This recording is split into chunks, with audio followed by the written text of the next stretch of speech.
Psoriasis is a chronic inflammatory skin disease that affects about 1 in 40 people, making it one of the most frequent chronic skin diseases worldwide.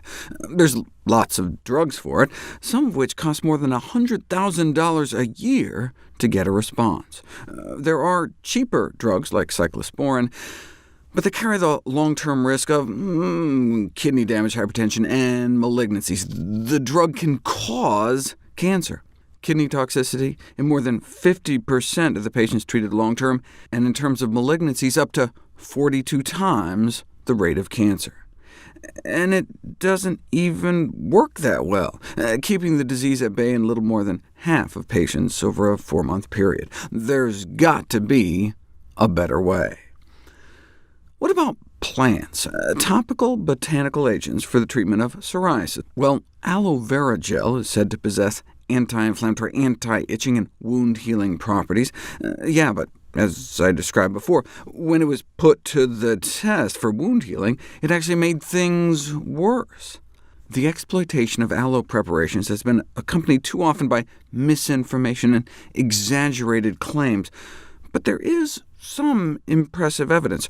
For example, to test its anti-inflammatory properties, it was tested head-to-head against steroids for mustard gas exposure. Mustard gas is probably the most popular chemical warfare agent, starting in World War I. The last widespread military use was in the 80s during the Iran-Iraq War, with more than 100,000 exposed, and many still suffering from the long-term complications, predominantly itching. Even decades after surviving a gas attack, 70 to 90% are still suffering. Topical steroids are the most frequently administered medications, and they help, but long-term use is not recommended and is associated with a variety of side effects. Therefore, how about safer agents like aloe vera? 67 chemical warfare-injured vets were randomized to apply aloe vera olive oil cream or the steroids, and the aloe vera mixture appeared to work as well as the drug.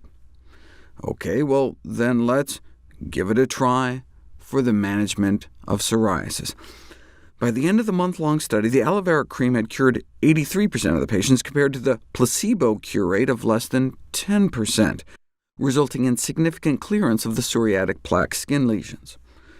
All right, but that's compared to an inactive placebo. How about compared to steroids?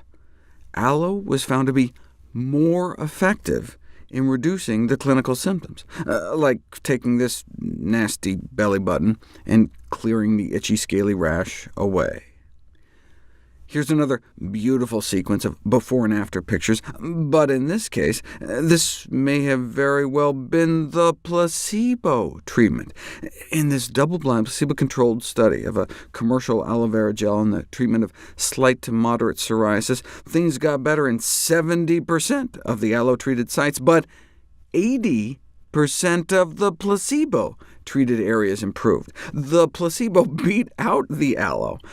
The high response rate of the placebo gel indicated a possible effect in its own right. The placebo was just basically xanthan gum and water, and they were like, hey, instead of aloe failing, maybe xanthan gum just works too? All in all, the results on the effectiveness of aloe vera for psoriasis are contradictory, but applying it on the skin appears safe, so I figure, why not give it a try?